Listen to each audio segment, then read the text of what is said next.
ऐसे objective question को cover किया हूँ जो कि इस बार के एग्जाम के लिए बहुत ही महत्वपूर्ण होगा। देखेंगे इस वीडियो के माध्यम से जो कि एक मॉडल पेपर बेस्ड वीडियो बनाया गया है और आप जान सकते हैं किस तरह के क्वेश्चन जो कि आपके बिहार बोर्ड के एग्जाम में पूछे जा सकते हैं। और इससे पहले आपसे एक छोटी सी रिक्वेस्ट है कि अगर आप वीडियो को अभी तक लाइक नहीं किया तो वीडियो को लाइक कर दीजिए, ताकि और भी अगर आप इकोनॉमिक्स के वीडियो चाहते हैं तो इसलिए वीडियो को लाइक कीजिएगा, तो इकोनॉमिक्स की वीडियो जल्दी ही अपलोड कर दूंगा। तो चलिए वीडियो को सबसे पहले आप लोग लाइक कर दीजिए और दोस्तों के साथ शेयर कर दीजिए। तो देखते हैं कौन कौन से क्वेश्चन है। पहला क्वेश्चन जिसे आप देख पा रहे हैं कि वैशिष्ट अर्थशास्त्र अध्ययन है। वैशिष्ट अर्थशास्त्र अध्ययन किससे है? यहाँ पे 4 ऑप्शन है, तो सही ऑप्शन की बात करें तो हो जाएगा आपका ऑप्शन नंबर यहाँ पे 3 राइट हो जाएगा, यानी एक विशिष्ट फॉर्म का ऑप्शन नंबर यहाँ पे आपका 3 सही हो जाएगा। अगला क्वेश्चन और जो दूसरा क्वेश्चन है, निम्नलिखित में से किसमें निजी एवं सार्वजनिक क्षेत्र का सह अस्तित्व होता है? यहाँ भी 4 ऑप्शन है, तो कौन सा हो जाएगा? तो यहाँ भी ऑप्शन नंबर आपका 3 राइट हो जाएगा, यानी मिश्रित अर्थव्यवस्था। मिश्रित अर्थव्यवस्था यहाँ पे सही हो जाएगा। अगला क्वेश्चन और जो कि तीसरा क्वेश्चन है, और उत्पादन संभावना वक्र की अवधारणा जुड़ी है, किससे जुड़ी है? तो सही आंसर की बात करें तो आपका हो जाएगा ऑप्शन नंबर 1 यानी शेरम्युलेशन से। शेरम्युलेशन यहाँ पे आपका बिल्कुल राइट हो जाएगा। अगला क्वेश्चन और जो कि चौथा क्वेश्चन है, निम्नलिखित में सेवा के उदाहरण है। 4 ऑप्शन है, कौन सा सेवा का उदाहरण हो जाएगा? तो यहाँ पे ऑप्शन नंबर सही की बात करें तो हो जाएगा ऑप्शन नंबर डी, यानी इनमें से सभी, जो कि है चिकित्सा के कार्य, वकील के कार्य और अध्यापकों के कार्य, सभी क्या हो जाएगा? सेवा के उदाहरण है, तो ऑप्शन नंबर आपका डी राइट हो जाएगा। अगला क्वेश्चन जो कि 5वां क्वेश्चन है, निम्नलिखित में से कौन आर्थिक वस्तु है? कौन सी आर्थिक वस्तु जाएगी? तो यहाँ पे सही ऑप्शन की जाहिर सी बात है ऑप्शन नंबर आपका ए राइट होगा, यानी टेलीविजन। ये क्या है? एक आर्थिक वस्तु, और बाकी हवा, सूर्य की रोशनी, ये सब क्या हो जाएगा? प्राकृतिक हो जाएगा, ये नहीं होगा, तो यहाँ पे ऑप्शन नंबर आपका ए राइट हो जाएगा। अगला क्वेश्चन है और क्वेश्चन है कि दुर्लभता की समस्या इसलिए है क्योंकि हमारे साधन क्या है? तो हमारे साधन एक क्या हो जाएगा? यहाँ पे सीमित है। क्या है? हमारा साधन सीमित है, तो ऑप्शन नंबर आपका 2 यहाँ पे राइट हो जाएगा। अगला क्वेश्चन है और क्वेश्चन है कि किस प्रकार की अर्थव्यवस्था को मूल आर्थिक समस्या का सामना करना पड़ता है? तो कौन सी अर्थव्यवस्था को मूल आर्थिक समस्याओं का सामना करना? तो यहाँ पे जो जितना भी ऑप्शन है वो सभी हो जाएगा, तो ऑप्शन नंबर आपका यहाँ पे चौथा राइट हो जाएगा, यानी सभी। पूंजीवाद और समाजवादी और मिश्रित, इन सभी को क्या करना, किसका सामना करना पड़ता है? तो हो जाएगा आपका आर्थिक समस्याओं का सामना करना पड़ता है, तो ऑप्शन नंबर आपका डी यहाँ पे बिल्कुल सही हो जाएगा। अगला क्वेश्चन जो कि 8वां क्वेश्चन है, सभी आर्थिक समस्याओं के कारण है। कौन सा कारण है सभी आर्थिक समस्याओं के? तो यहाँ पे भी हो जाएगा आपका ऑप्शन नंबर डी राइट होगा, यानी इनमें से सभी। ये जो सभी है, सभी एक आर्थिक समस्याओं के कारण है। और जो कि 9वां क्वेश्चन हम लोग का, और क्वेश्चन है कि निम्नलिखित में से कौन धन की विशेषता है? यहाँ पे कौन सा हो जाएगा आपका सही आंसर? तो यहाँ पे भी सही आंसर करेंगे तो ये भी हो जाएगा आपका डी नंबर, यानी इनमें से सभी, ये सभी जो है धन की विशेषता है। अगला जो 10वां क्वेश्चन है, अर्थव्यवस्था की केंद्रीय समस्या क्या है? यहाँ पे भी 4 ऑप्शन आपके पास है, कौन सी हो जाएगा? तो यहाँ पे सही ऑप्शन की बात करें तो 10 का हो जाएगा। यहाँ पे भी यहाँ पे जो है टोटल इनमें से कोई नहीं है, तो यहाँ पे ऑप्शन नंबर आपका डी राइट हो जाएगा, इनमें से कोई नहीं, तो ऑप्शन नंबर आपका 10 का डी राइट हो जाएगा। अगले क्वेश्चन की तरफ बढ़ते हैं और अगला क्वेश्चन हम लोग का है जो कि यहाँ पे क्वेश्चन दिया आपके पास, अल्पकाल में डैश साधनों में कोई परिवर्तन नहीं होता है। तो यहाँ पे कौन सा ऑप्शन सही होगा? तो 11 का सही ऑप्शन की बात करें तो जाएगा आपका ऑप्शन नंबर यहाँ पे ए राइट हो जाएगा, यानी स्थिर। स्थिर यहाँ पे आपका सही हो जाएगा। और उसके बाद 12वां क्वेश्चन है कि डैश उत्पादन की मात्रा के साथ घटता बढ़ता है। कौन सी घटता बढ़ता है? तो यहाँ पे 12 का सही आंसर की बात करें तो जाएगा आपका ऑप्शन नंबर यहाँ पे दूसरा राइट हो जाएगा, यानी परिवर्तनशील लागत। परिवर्तनशील लागत क्या होता है? उत्पादन की मात्रा के साथ साथ घटता भी है और बढ़ता भी है, तो ऑप्शन नंबर आपका यहाँ पे दूसरा राइट हो जाएगा। अगला क्वेश्चन की तरफ बढ़ते हैं जो कि 13वां क्वेश्चन है। क्वेश्चन की एक अतिरिक्त इकाई की बिक्री से प्राप्त आय को क्या कहते हैं? एक अतिरिक्त इकाई की बिक्री से प्राप्त आय को क्या कहते हैं? तो सही आंसर आपका हो जाएगा ऑप्शन नंबर यहाँ पे क राइट होगा, यानी सीमांत आय कहते हैं। क्या कहते हैं उसको? एक अतिरिक्त इकाई की बिक्री से प्राप्त आय को हम सीमांत आय कहते हैं, तो आपका ऑप्शन नंबर आपका क राइट हो जाएगा। अगला क्वेश्चन जो कि 14वां क्वेश्चन है और क्वेश्चन है कि डैश बाजार में वस्तुएं सामान्य कीमत पर बेची जाती है। कौन सी बाजार में वस्तुएं जो होती है सामान्य कीमत पर बेची जाती हैं? तो सही आंसर की बात करें तो सही आंसर आपका हो जाएगा ऑप्शन नंबर क, यानी पूर्ण प्रतियोग बाजार। यहाँ पे आपका फर्स्ट ऑप्शन सही हो जाएगा। अगला क्वेश्चन जो कि 15वां क्वेश्चन है, क्वेश्चन है कि पूर्ति का अर्थ क्या है? पूर्ति का अर्थ है कौन चीज़ हो जाएगा? तो सही आंसर हो जाएगा आपका ऑप्शन नंबर यहाँ पे दूसरा हो जाएगा, यानी उत्पादित वस्तुओं का भंडार। उत्पादित वस्तुओं का भंडार होता है पूर्ति का अर्थ। उसके बाद 16वां क्वेश्चन है, क्वेश्चन के पूर्ति वक्र बताता है। क्या बताता है पूर्ति वक्र? तो पूर्ति वक्र हमें बताता है, यहाँ पे आंसर सही हो जाएगा आपका ऑप्शन नंबर 3, यानी मूल्य एवं वस्तु की पूर्ति। पूर्ति वक्र हमें बताता है मूल्य एवं वस्तु की पूर्ति। उसके बाद 17वां क्वेश्चन है और क्वेश्चन है कि विक्रेता वस्तु को डैश से नीचे मूल्य पर बेचने को तैयार नहीं रहता है। विक्रेता जब कोई बेचने वाला होता है वस्तु को डैश से नीचे मूल्य पर बेचने को तैयार नहीं रहता है, तो कौन सा ऑप्शन है आपका सही होगा 17 का? तो सही आंसर की बात करें तो जाएगा आपका औसत मूल्य। औसत मूल्य से नीचे मूल्य पर बेचने को तैयार नहीं रहता है। उसके बाद दूसरा क्वेश्चन है 18वां क्वेश्चन है, किस बाजार में AR बराबर MR होता है? कौन से हो जाएगा 4 ऑप्शन में, तो 4 ऑप्शन में सही ऑप्शन की बात करें तो हो जाएगा आपका ऑप्शन नंबर यहाँ पे चौथा राइट हो जाएगा, यानी पूर्ण प्रतियोग। यहाँ पे फोर्थ ऑप्शन आपका सही हो जाएगा, पूर्ण प्रतियोगिता बाजार में। अगला क्वेश्चन जो कि 19वां क्वेश्चन है, क्वेश्चन है किस बाजार में MR शून्य या ऋणात्मक होती है। कौन से बाजार में MR शून्य या ऋणात्मक होती है, तो सही आंसर की बात करें तो हो जाएगा आपका ऑप्शन नंबर यहाँ पे थर्ड हो जाएगा, यानी क एवं ख दोनों। यहाँ पे क एवं ख दोनों हो जाएगा, यानी एकाधिकार और एकाधिकारी। उसके बाद जो कि हम लोग का 20वां क्वेश्चन है, और क्वेश्चन है कि फार्म के संतुलन के लिए आवश्यक है, फार्म के संतुलन के लिए क्या आवश्यक है, तो सही आंसर की बात करें तो हो जाएगा आपका ऑप्शन नंबर यहाँ पे 20 का पहला राइट होगा, यानी MR बराबर MC यहाँ पे आपका आवश्यक है। अब चलते हैं अगले क्वेश्चन की तरफ कि निम्नांकित में से किस प्रकार के जमा से ब्याज अधिक मिलता है। कौन सा ऑप्शन आपका सही होगा 4 ऑप्शन में, तो सही ऑप्शन की बात करें तो यहाँ पे आपका ऑप्शन नंबर तीसरा राइट हो जाएगा, यानी अस्थायी जमा। अस्थायी जमा आपका यहाँ पे सही हो जाएगा। अगला क्वेश्चन जो कि 22वां क्वेश्चन है, क्वेश्चन के भारत में पत्र मुद्रा जारी करने का अधिकार किसे प्राप्त है।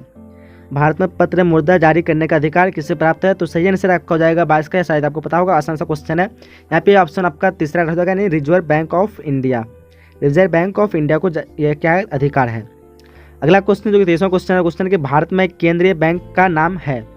भारत में केंद्रीय बैंक का नाम क्या है, तो यहाँ पे सही आंसर हो जाएगा 23 का, ऑप्शन नंबर आपका तीसरा राइट होगा, यानी reserve bank of India. Bharat में केंद्रीय बैंक का नाम क्या है, तो रिजर्व बैंक ऑफ इंडिया हो जाएगा। अगला क्वेश्चन हम लोग का है कि भारत के 14 प्रमुख बैंक का राष्ट्रीयकरण कब हुआ था। तो 14 प्रमुख बैंक का राष्ट्रीयकरण कब हुआ था, तो यहाँ सही आंसर की बात करें तो हो जाएगा आपका ऑप्शन नंबर यहाँ पे दूसरा राइट हो जाएगा, यानी 1969 को 14 प्रमुख बैंकों का राष्ट्रीयकरण हुआ, तो ऑप्शन नंबर आपका दूसरा यहाँ पे सही हो जाएगा। अगले क्वेश्चन की तरफ बढ़ते हैं जो कि हम लोग का 25वां क्वेश्चन है, क्वेश्चन है कि मुद्रा के आदान प्रदान दृष्टिकोण को किस अर्थशास्त्री ने दिया। तो कौन ने दिया, तो यहाँ पे सही आंसर हो जाएगा आपका ऑप्शन नंबर यहाँ पे तीसरा राइट हो जाएगा, यानी फिशर ने। किसने दिया, तो फिशर ने दिया था। अगला क्वेश्चन हम लोग का 26वां क्वेश्चन है, स्टेट बैंक की स्थापना की गई, कब की गई थी स्टेट बैंक की स्थापना, तो 26 का सही आंसर की बात करें तो हो जाएगा आपका ऑप्शन नंबर दूसरा, यानी 1955 में। कब की गई थी, तो 1955 में। अगला क्वेश्चन हम लोग का है, और क्वेश्चन है कि इंपीरियल बैंक ऑफ इंडिया को परिवर्तित किया गया। इंपीरियल बैंक ऑफ इंडिया को परिवर्तित किया गया, किसमें परिवर्तित किया गया, तो ऑप्शन आपके पास 4 है, तो सही ऑप्शन की बात करें तो हो जाएगा आपका तीसरा ऑप्शन, यानी स्टेट बैंक को। अगला क्वेश्चन हम लोग का है, और क्वेश्चन है कि 28वां किन्स का सिद्धांत संबंधित है। किन्स का सिद्धांत संबंधित किससे है, 4 ऑप्शन है आपके पास, तो सही ऑप्शन की बात करें तो हो जाएगा ऑप्शन नंबर आपका चौथा, यानी उपयुक्त सभी से संबंध है किन्स का।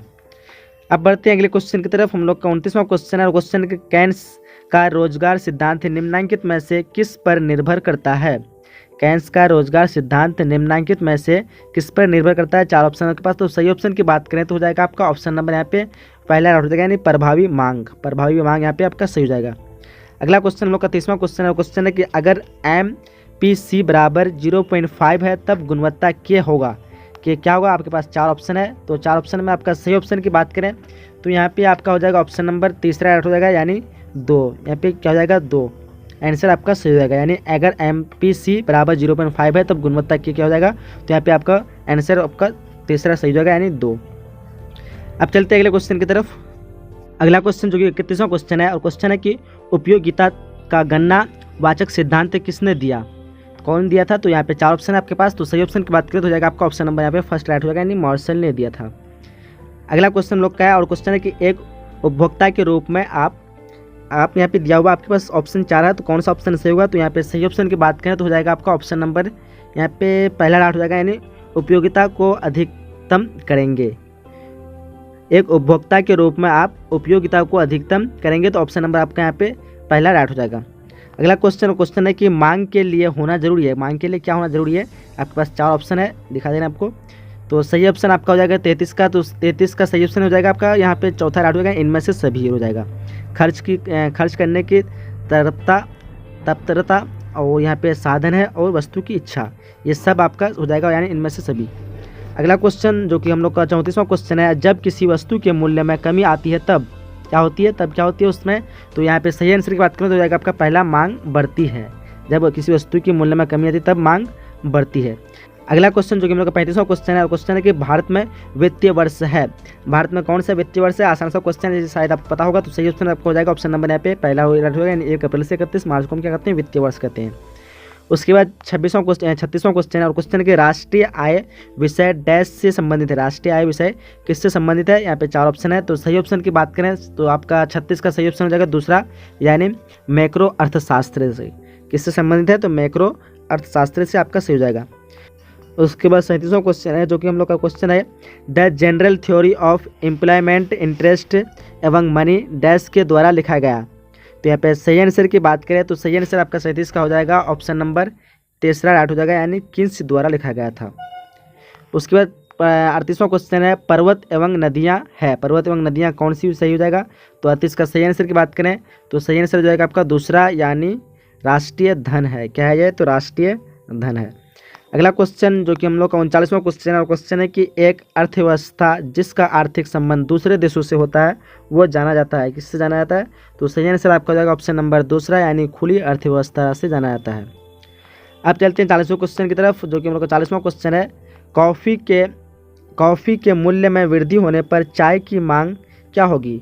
तो चाय की मांग यहाँ पे सही आंसर की बात करें तो हो जाएगा बढ़ती है, यानी बढ़ेगी चाय की मांग। अब चलते हैं अगले क्वेश्चन की तरफ। बजट की अवधि क्या होती है? 4 ऑप्शन आपके पास है। तो सही ऑप्शन की बात करें तो हो जाएगा आपका ऑप्शन नंबर यहाँ पे ए हो जाएगा, यानी वार्षिक होती है। बजट की अवधि क्या होती है? तो वार्षिक होती है। अब चलते हैं अगले क्वेश्चन की तरफ, जो कि हम लोग का 42वां क्वेश्चन है। क्वेश्चन के निम्नलिखित में से कौन सा अप्रत्यक्ष कर है? 4 ऑप्शन है, कौन सा अप्रत्यक्ष कर हो जाएगा? तो आपका 42 का सही ऑप्शन की बात करें तो हो जाएगा आपका ऑप्शन नंबर यहाँ पे डी, यानी इनमें से सभी जो है सभी क्या है? अप्रत्यक्ष कर हो जाएगा।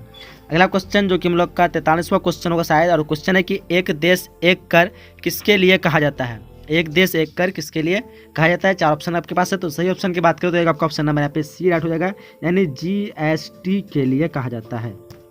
अगला क्वेश्चन है, और 44वां क्वेश्चन है, निम्न में से कौन सा सरकार का पूंजीगत व्यय है? कौन सा व्यय पूंजीगत है? तो 4 ऑप्शन आपके पास है। तो सही ऑप्शन की बात करें तो जाएगा आपका ऑप्शन नंबर यहाँ पे ए राइट हो जाएगा, यानी ब्याज का भुगतान। ब्याज का भुगतान जो है एक पूंजीगत व्यय है। अब चलते अगले क्वेश्चन की तरफ, जो कि हम लोग का 45वां क्वेश्चन है। क्वेश्चन है कि भुगतान एवं संतुलन में असमानता का कारण है। क्या कारण है असमानता का? तो सही ऑप्शन आपका हो जाएगा ऑप्शन नंबर यहाँ पे डी राइट हो जाएगा, इनमें से सभी जितना भी चीज़ें सभी जो है असमानता के कारण है। अब चलते हैं 46वां क्वेश्चन है। 46वां क्वेश्चन है, चालू खाते के निम्न में से कौन सी मध्य है? चालू खाते में की निम्न में से कौन सी मध्य है 4 ऑप्शन में? तो सही ऑप्शन आपका हो जाएगा ऑप्शन नंबर आपका यहाँ पे भी डी राइट हो जाएगा, यानी इनमें से सभी उपयुक्त सभी हो जाएगा। अब चलते हैं अगले क्वेश्चन की तरफ, जो कि हम लोग का 47वां क्वेश्चन है। क्वेश्चन है कि व्यापार संतुलन का अर्थ होता है। क्या अर्थ होता है व्यापार संतुलन का? 4 ऑप्शन आपके पास। तो सही आंसर हो जाएगा आपका ऑप्शन नंबर यहाँ पे बी राइट हो जाएगा, यानी वस्तुओं का आयात एवं निर्यात। वस्तुओं का आयात एवं निर्यात यहाँ पे आपका सही हो जाएगा, व्यापार संतुलन का अर्थ होता है आयात और निर्यात से। उसके बाद 48वां क्वेश्चन। क्वेश्चन है कि अदृश्य मद्दों के अंतर्गत निम्न में से किसे शामिल किया जा सकता है? तो यहाँ पे ऑप्शन 4 आपके पास। तो सही ऑप्शन की बात करें तो आपका ऑप्शन नंबर यहाँ पे भी डी हो जाएगा, नहीं उपयुक्त सभी। ये जो उपयुक्त सभी है ये सभी को हो जाएगा। अगला क्वेश्चन हम लोग का 49वां क्वेश्चन। क्वेश्चन है कि विदेशी विनिमय दर का निर्धारण होता है। विदेशी विनिमय दर का निर्धारण होता है किससे होता है? 4 ऑप्शन आपके पास है। ऑप्शन नंबर सही की बात करें तो यहाँ पे हो जाएगा ऑप्शन नंबर सी, यानी विदेशी विनिमय बाजार में मांग